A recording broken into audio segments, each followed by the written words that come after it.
예수님이 이 땅 가운데 다시 오신다라고 하는 것은 최후의 종말을 이야기합니다. 그런데 요한계시록에서는 일관되게 얘기하고 있는 것이 뭐냐면 예수님이 이 땅 가운데 오실 때, 최후 종말이 올 때 사탄도 최후의 마지막 발악을 한다는 거예요. 그렇기 때문에 발악을 한다라고 하는 걸 뭘 얘기하냐면 믿음의 사람들을 계속해서 공격한다는 거죠. 믿음의 사람들의 믿음이 성숙하게 성장하는 것을 막으려고 유혹을 한다는 거예요. 늘 언제나 음모를 꾸밉니다. 믿음의 사람들이 어떻게 하면 믿음이 무너질까? 어떻게 하면 교회가 분열될까? 어떻게 하면 교회가 무너질까? 늘 언제나 사탄은 사람을 통해서 역사하면서 교회 공동체와 교인들을 하나님으로부터 점점점 멀어지게 만든다는 거예요. 근데 그러면 이때 우리가 지금 여전히 예수님이 이 땅 가운데 오시기 위해서 또 우리가 열렬히 오시기를 바라면서 기도하고 있고 갈망하고 있는데 지금 우리는 종말의 시대를 살아가고 있단 말입니다. 그럼 믿음을 어떻게 우리가 견고하게 세워갈 수 있을 것인가? 어떻게 견고하게 세워갈 수 있을까요? 계시록에서 얘기하는 것은 한결같이 성령을 의지하라는 겁니다. 성령을 의지하게 됐을 때 말씀이 말씀답게 깨우쳐지게 된다는 거예요. 그리고 성령을 의지하고 말씀이 우리 믿음의 사람들의 몸과 삶으로 체득화가 되면 사탄의 공격과 사탄의 음모와 사탄의 여러 가지 유혹 앞에서도 능히 견고한 믿음을 세울 수 있다라고 그렇게 한결같이 얘기를 하고 있더라는 거죠. 그러면 왜 성령을 의지하면서 왜 자꾸 말씀 중심의 삶을 우리가 자꾸 믿음으로 세워가려고 하는 건 뭔가? 믿음이 성장하지 못하잖아요. 믿음이 자꾸만 뭔가 이렇게 쇠퇴하거나 믿음이 상실되면 곧바로 떨어지는 사건이 뭐냐면 사탄의 밥이 된다는 거예요. 사탄의 지배를 당한다는 겁니다. 그래서 믿음을 세워야 된다는 거예요. 믿음을 성장시켜야 된다는 거예요. 믿음을 성장시키지 못하면 사탄은 계속해서 우리를 계속해서 공격을 가속화합니다. 공격을 가속화하는 거예요. 예수님도 사탄이 시험을 걸고 예수님도 공격을 하고 예수님도 십자가 구속의 사건을 감당하지 못하도록 계속해서 옆에서 시험을 걸었잖아요. 그죠? 직접적으로 팔을 걷어붙이고 예수님이 40일 금식을 할 때 사탄은 계속해서 예수님을 심지어 말씀으로 유혹을 했어요. 하나님의 말씀을 사탄에 맞게끔 적절하게 이렇게 가미시켜서 그것을 예수님이 순종하지 못하도록 만들었다는 거예요. 심지어 또 우리가 알다시피 유대 종교 지도자들을 통해서 계속해서 예수님이 하나님의 뜻을 온전히 순종하지 못하도록 그렇게 했다는 거예요. 늘 언제나 사탄은 혼자 하지 않습니다. 하나님도 하나님의 역사를 성도들하고 늘 언제나 같이 이렇게 연합하면서 하나님의 나라와 하나님의 뜻을 성취하는데 하물며 사탄도 사탄의 뜻과 사탄의 왕국을 계속해서 세우기 위해서 사탄의 하수인을 찾는다는 거예요. 사탄의 하수인을 직접적으로 찾기도 하고 사탄의 하수인을 직접적으로 찾는데 사탄의 하수인 역할을 할 수 있는 대상이 둘이 있겠죠. 그죠? 완전히 생짜배기 믿음이 없는 사람. 아니면 예전에 그래도 믿음을 갖고 충만하게 충실하게 생활했는데 믿음으로부터 이탈한 사람. 교회를 떠난 사람. 그런 자들을 사탄이 사탄의 하수인으로 사용한다는 거예요. 사랑하는 성도들 생각해 보세요. 우리가 믿음의 공동체 식구들이 전혀 믿지도 않는 사람들의 이야기가 귀에 들려오겠습니까? 귀에 안 들려온다는 거예요. 그래도 어느 정도 교회 직분도 있었고 교회 수십 년 생활을 했었고 그러다가 이제 탈선한 사람들이 교회를 비판하면 그 말에 그냥 훅하니 빨려 들어간다는 거예요. 그때 사탄은 그렇게 공격을 하는 거예요. 그렇게 사탄은 교회를 무너뜨린다는 거예요. 사탄은 그렇게 교회를 분열시킵니다. 하나님의 영적 기관, 하나님의 구원의 방주로서의 기관인 교회를 하나님께서 분열시키겠습니까? 하나님께서 파괴시킬까요? 그렇지 않다는 거예요. 그러면 교회가 분열되고 무너지고 파괴되는 것은 하나님의 의지입니까? 사탄의 뜻입니까? 사탄이 그렇게 하는 거잖아요. 그래서 우리는 성령을 계속해서 의지해야 돼요. 예수 그리스도의 이름으로 하나님께 계속해서 나아가야 됩니다. 우리 분별력 있는 삶을 살아야 돼. 분별력 있는 삶을 살지 못하면 계속해서 사탄이 원하는 삶을 우리가 추구하게 돼 있어요. 때로는 우리가 삶 속에서 우리 하나님을 섬긴다고 했을 때, 아니면 교회 공동체를 섬긴다고 했을 때, 여러분들 우리가 정말 땀을 흘리고 하나님께서 축복해 주신 삶의 토대를 통해서 우리는 하나님께 예물을 올립니다. 그렇죠? 세상 사람들의 입장에서 왜 손해보는 짓을 왜 해? 그런다는 거예요. 또 그것뿐만 아니라 우리는 정성과 또 헌신을 다해서 교회 공동체가 유지될 수 있도록 또 봉사도 합니다. 또 교회 공동체 기관이 온전하게 존속될 수 있도록 각자의 위치에서 재직 부서에서 애를 쓴다는 거예요. 근데 그게 저절로 그냥 굴러가지는 않는다는 거죠. 그죠? 누군가가 뭔가 희생을 하고 헌신을 하고 시간을 사용해야 되는 것이고 삶을 헌신해야 되는 거예요. 세상 사람들의 관점에서는 어떻습니까? 왜 헛된 짓을 하느냐라고 할 수 있어요. 그죠? 편안하게 쉴 수도 있고 뭐 좋은 시간에 친구들하고 뭐 야외 활동을 하면서 뭐 술 한 잔씩 할 수도 있는 거고 친목 활성도 할 수 있는 건데 왜 그 시간에 가서 교회 가서 에너지를 낭비하고 허위를 하느냐? 그럴 수 있죠. 그죠? 근데 우리 중심이 하나님께 있기 때문에 당연히 하나님의 의무, 그것은 하나님께로부터 우리가 상급을 받을 수 있는 삶의 헌신이잖아요. 그죠? 근데 이제 이렇게 생활을 하다가 이제 사탄이 싹 들어오면 어때요? 내가 그동안 하나님께 올려드렸던 예물, 내가 그동안 교회 공동체를 위해서 헌신했던 모든 것들이 다 보상심리로 작용을 하는 거예요. 원망이 되는 거예요. 하나님도 원망이 되고 교회도 원망이 되는 거예요. 이때 누가 쾌재를 부르겠습니까? 사탄이 쾌재를 부르겠죠. 야, 그렇구나. 쟤를 공격하면 되겠구나. 그래서 우리는 늘 언제나 성령을 의지해야 됩니다. 우리의 믿음 한순간에 무너질 수가 있어요. 내 믿음이 이렇게 좋다고 자랑하지 마세요. 한순간에 무너집니다. 제대로 서 있다고 생각을 했는데, 교회 리더라고 생각을 했는데, 내가 그래도 모태신앙이 수십 년 동안 내가 신앙했는데, 아니요. 한 방에 갈 수가 있어요. 한 방에. 그러니까 우리가 성령을 의지하고 말씀 중심의 삶을 살아야 된다는 거예요. 우리 하나님은 살아계시다라고 하는 우리가 잊으면 안 되듯이 살아계신 하나님이 하물며 사랑하는 자녀들이 애써서 하나님께 영화로움을 돌리려고 또 하나님께서 축복의 기관으로 세워주신 교회를 위해서 뭔가 헌신하는 그 아름다운 하나하나의 모습을 하나님께서는 예의주시하시면서 그래 내 사랑하는 딸 참 아름다워 내 사랑하는 아들 멋져 그렇게 하나님께서는 그렇게 흐뭇한 마음으로 그윽한 사랑의 눈빛으로 우리를 바라보고 있는데 여기서 탈선하고 여기서 이탈해버리게 되면 하나님 아버지 마음을 얼마나 애리시겠습니까? 이런 표현하기 그렇지만 예수님을 다시 십자가에 못 박는 그런 고통을 우리가 가중시키는 거죠. 그죠? 그래서 우리는 믿음을 자꾸만 후퇴시키면 안 돼요. 믿음을 자꾸 전진해야 됩니다. 하나님께로 전진해야 돼요. 믿음을 자꾸 성장시켜야 돼요. 성장시킬 수 있는 비결은 성령을 의지해야 돼요. 성령을 의지해야 돼요. 성령을 의지하지 않으면 말씀이 말씀답게 안 들어옵니다. 말씀이 튕겨서 나가버려요. 자꾸 인간적으로 생각을 하게 되고 인간적으로 판단하게 된다는 거예요.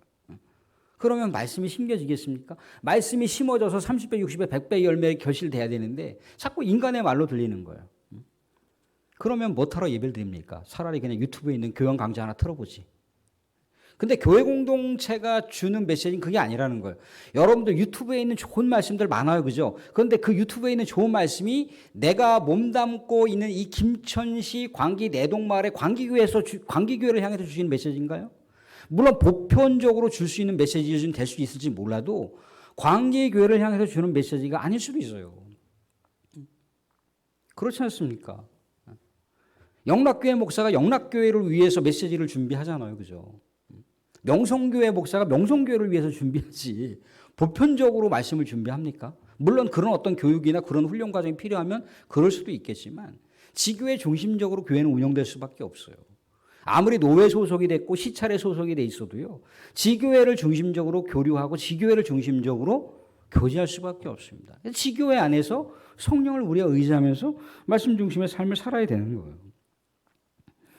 오늘 말씀 가운데도 등장하고 있는 게 뭡니까? 계속해서 사탄은 믿음의 사람들의 믿음을 갉아먹는다는 거예요. 왜 그렇습니까? 오늘 말씀 가운데 이런 얘기를 볼 수가 있어요. 여기 있는 전체적인 내용들을 살펴보기에는 좀 무리수가 있으니까 저쪽에 한번 보시겠습니다. 12절 말씀 보시면 12절, 13절 말씀, 14절 말씀 볼게요.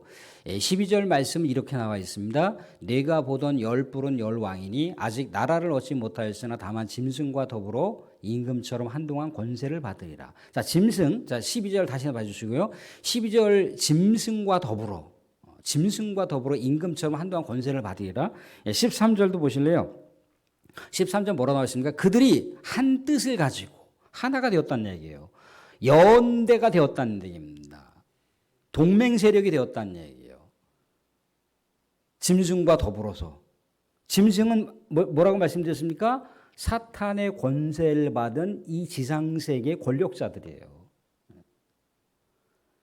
우리가 역사적인 어떤 이 상황을 알레고리컬하게 연결할 수 있는 것은 아니지만 대략적으로 우리가 적용점으로 생각해 봤을 때 우리가 살아왔던 전 세대부터 우리의 바로 위의 세대까지 수많은 믿음의 백성들이 그들이 피해 살육을 당했을 때가 있었습니다. 그것을 생각해 보면 돼요. 황제 때라든가 아니면 핍박을 하는 전체주의 지도자들에 의해서 믿음의 백성들이 무참히 죽었다는 거예요. 믿음의 백성들이 자기만 죽었습니까? 아니요. 자기의 아들, 딸, 어머니, 아버지가 죽어가는 광경을 보는 거예요. 피를 흘리면서 죽어가는 광경을 보고 있는 거예요. 얼마나 비극적인 고통이고 아픔입니까? 그죠? 근데 그 역사를 누가 만들었다고요? 사탄을 추종하는 사탄의 하수인들이 만드는 거예요. 세상의 권력을 잡은 자들이 만들었다는 거예요. 어떤 사상과 이데올로기에 완전히 물들어 있는 자들이 인권이라고 하는 건 없어요. 그들에게는. 자신들의 목적을 위해서는요. 사람을 죽이는 것도 밥 먹듯이 하는 자들이라는 거예요. 오늘날에도 그렇잖아요. 그죠? 전쟁의 목적이 뭡니까? 전쟁의 목적이. 전쟁을 왜 일으키는 건가요? 사람을 죽여서라도 전쟁을 승리해서 목적을 이루겠다는 거잖아요. 그죠? 그 피해 살육의 현장에 수많은 젊은 세대들이 목숨을 바쳐야 되는 거잖아요. 그죠? 그걸 지도자들이 헤아리지 않게 되면은 그거야말로 정말 적그리스도의 삶을 사는 거예요. 그리스도가 이 땅 가운데 생각하시는 평화와 사랑이라고 하는 것이 완전히 난도질 당한다는 거예요. 그게 사탄의 추종자들, 사탄의 지배를 받으면서 살아가는 자들의 모습이라는 거예요. 근데 이들이 연대를 한다는 거죠. 그죠? 연대를 해서 어떻게 한다는 겁니까? 14절 보시면 명확하게 나와 있어요. 연대를 해서 어떻게 한다는가. 14절 그들이 어린 양과 더불어 싸우려니와. 누구와 싸운다는 거예요? 예수 그리스도와 싸운다는 얘기예요. 예수 그리스도. 이들은요. 6절 말씀 한번 보여주실래요? 6절 말씀에 이렇게 나와 있어요. 그들의 실체가 아주 적나라하게 표현되어 있어요. 또 내가 보면 이 여자가 성도들의 피와 예수의 증인들의 피에 취한지라. 사도 요한이 그 피에 취해 있는 이 음료, 그 당시의 권력자들, 역사적으로 하게 되면 예수 그리스도의 믿음의 사람들을 핍박하는 로마 황제를 얘기하는 겁니다. 이들이 피에 흥건히 취해 있다는 거예요. 동물의 왕국 보면 사자가 마치 그 사슴을 포효하듯이 달려들어서 막 어그작어그작 막 그 자신의 이빨과 자신의 발톱으로다가 막 사슴을 찢어버립니다. 찢고 막 그것을 막 먹어요. 막 그 내장을 막 뜯어 먹는데 그 뜯어 먹는 사자의 모습을 카메라로 딱 포착한 카메라맨이 있어요. 근데 막 사자가 얼굴이 막 피범벅이 되어 있는 거예요. 그 무시무시한 광경. 그게 사탄의 하수인들이 사탄의 지배를 받으면서 벌였던 행태라고 하는 거예요. 그건 역사적으로 많이 드러나 있죠. 그죠? 그런데 그런 모습 하나들이 그냥 인간적으로 생각할 때 너무나 사악하다. 어떻게 사람이 저렇게 인권을 처참하게 무너뜨리고 저렇게 폭력과 살인을 마음대로 저지를 수 있단 말인가. 그래서 우리는 흔히들 그냥 일명 묻지마 살인을 했던 사람들을 뭐라고 일컫습니까? 악마보다 못한 놈이라고 얘기하잖아요. 그죠? 어떻게 귀신이 저렇게 씌우지 않고서 어떻게 저짓을 할 수 있는가? 우리들도 혀를 내두르면서 그렇게 하는데 그거야 뭐 우발적으로 그랬든지 아니면 몇 명에 대해서 그들이 계획적으로 그랬든지 그거는 정말 세발의 피라는 거예요. 사탄의 권세와 능력을 갖고 활동을 하고 있는 그 자들은 결국 누구하고 싸우겠다는 거예요? 예수 그리스도와 싸우겠다는 얘기예요. 다시 오실 예수 그리스도와 싸우겠다는 얘기예요. 근데 다시 오실 예수 그리스도가 이 땅 가운데 올 때까지는 이 일들이 더 점점점 강도 높게 펼쳐진다는 거예요. 강도 높게 펼쳐지는데 이게 뭔가 눈에 확연하게 드러나도록 뭔가 공격적으로다가만 들어오면은 그래도 우리가 영적인 분별력을 가질 수가 있는데 공격적으로만 들어오지는 않는다는 거예요. 유혹해서 들어오는 거예요. 유혹해서. 예수님한테 그러잖아요. 야, 너 그거 뭐 십자가 안 짊어져도 너 하나님의 아들이고 너 십자가 안 짊어져도 정말 천하가 네 왕국인데 뭐 굳이 십자가 짊어질 필요가 뭐가 있냐. 이게 사탄의 유혹이에요. 유혹. 유혹. 떨어져도 안 떨어져 죽잖아. 너 하나님의 아들이잖아. 하나님이 다 받쳐주잖아. 그렇게 고생 안 해도 돼. 야, 너 능력 많잖아. 돌덩이도 그냥 떡으로 만들 수 있는 능력이 있잖아. 왜 고생을 하니? 그런 거예요. 야, 너 최고잖아. 너 최고잖아. 너 정말 하나님처럼 그럼 능력이 있는 자잖아. 뭐 주님을 네가 굳이 뭐 앞세워서 주님의 능력과 권세를 받을 필요가 뭐가 없어. 내 자신 자체가 능력이고 내 자신 자체가 권위고 내 자신 자체가 영광인데 그래서 뻐젓이 뭐라고 합니까? 수많은 영적 이단자들이 자기가 그리스도라는 거예요. 자기가 성령이라는 거예요. 처음에 그분들은 얼마나 순수한 신앙을 가졌는지 아십니까? 정말 순수한 신앙을 가졌어요. 이 강단 앞에 맨 앞에 나와서 무릎 꿇고 눈물바다를 이뤘던 사람들이 그런 사람들이에요. 주님이 없이 못 살아요 했던 사람이 그 사람들이란 말이죠. 그런데 어느 순간인가 갑자기 둔갑해버려서 자기가 주님이래. 이게 다 적그리스도의 모습. 이게 다 같이 그리스도를 향한 영적 전투를 벌이는 거예요. 근데 이 싸움은 이미 결판난 싸움이라. 이 싸움은 이미 끝난 싸움인 거예요. 그런데 끝난 싸움인데 끝나지 않은 싸움으로 보이는 거예요. 다시 14절 말씀 보시면 14절 말씀 같이 한번 읽어보겠습니다. 14절 말씀. 14절 같이 보겠습니다. 같이 시작. 그들이 어린 양과 더불어 싸우려니와 어린 양은 만주의 주시요 만왕의 왕이심으로 그들을 이기실 터이요 또 그와 함께 있는 자들 곧 부르심을 받고 택하심을 받은 진실한 자들도 이기리로다. 무슨 얘기였어요? 성령을 의지하여 주 예수 그리스도에 딱 달라붙으라는 얘기예요. 예수님한테 자기의 영적 상태를 결박시키라는 얘기입니다. 결박시키지 않는 순간 사탄의 밥이 될 수가 있어요. 저는 가끔씩 이렇게 동물의 왕국을 가끔씩 보게 되는데 거기 보면은 큰 그 들소를 향해서 막 사자들이 달려들어요. 그 들소 새끼가 있는데 막 그 달려든단 말이죠. 그죠? 근데 들소가 생명을 걸고 자신의 새끼를 지키는 장면을 볼 수가 있어요. 그 엄청난 그 사자가 달려들지만 그 들소 새끼를 지키려고 들소가 막 뿔로다가 막 들이받는 장면을 봐요. 결국은 사자가 포기하고 도망가잖아요. 그죠? 결국 우리 예수 그리스도께서 우리를 지켜주신다고 했잖아요. 그죠? 우리를 지켜주신다라고 하는 건 뭘 얘기하는 겁니까? 하나님의 자녀라고 하는 정체성을 지켜주시겠다는 거예요. 어떻게 했을 때? 주님을 의지했을 때. 성령을 의지하고 주님께서 주시는 그 놀라운 중보기도의 역사가 있잖아요. 우리 주님께서 지금도 우리를 위해서 중보기도 하신다고 하잖아요. 그죠? 우리가 기도하지 못할 때 그냥 우리의 내면 세계를 하나님 앞에 들이밀면 성령께서 말할 수 없는 탄식으로 우리를 위해서 기도해 주신다고 하잖아요. 그죠? 그러니까 성령을 의지하고 우리가 말씀 붙들고 주님께서 이 땅 가운데 지켜주신다라고 하는 약속의 말씀 우리가 잊지 않고 그렇게 하나님을 향해서 뚜벅이처럼 한 걸음 한 걸음 나가는 것, 그게 하나님 나라를 우리의 삶의 영역에서 펼쳐가고 확장시켜 나가는 거예요. 사랑하는 여러분들, 영적 전쟁이라고 하는 것은요, 어떤 물리적인 공간의 전쟁터를 꼭 얘기하지는 않습니다. 우리의 내면 세계에 전쟁이 일어날 수도 있어요. 우리의 가족 안에서도 전쟁이 일어날 수가 있고요. 우리의 일터에서도 얼마든지 전쟁이 일어날 수 있어요. 이럴 때 우리는 어떻게 해야 되는가? 그냥 팔고도 붙이고 인간적으로 그냥 이렇게 합니까? 그렇게 하지 마십시오. 말씀 가운데 나오고 있잖아요. 그죠? 어린 양이 이미 승리했다지 않습니까? 어린 양이 사탄으로부터 승리했다잖아요. 그죠? 승리하신 예수 그리스도를 우리가 붙들고 나가면 되는 거잖아요. 그죠? 이미 뱀의 모가지가 끊어졌어요. 그죠? 아무리 뱀의 모가지가 끊어졌어도 그 꼬리가 어떻게 합니까? 막 날뛰어요. 그죠? 근데 이미 죽은 거예요. 그건. 예수 그리스도의 십자가에서 이미 죽었어요. 예수 그리스도의 다시 오심을 통해서 이미 끝난 전쟁이란 말이죠. 그러니까 예수님만 의지하고 또 성령 의지하면서 우리의 영적 싸움에서 꼭 승리의 노래, 승리의 찬가를 부르실 수 있는 성도의 신앙의 여정길이 되실 수 있기를 주님의 이름으로 축원드립니다. 아멘. 예,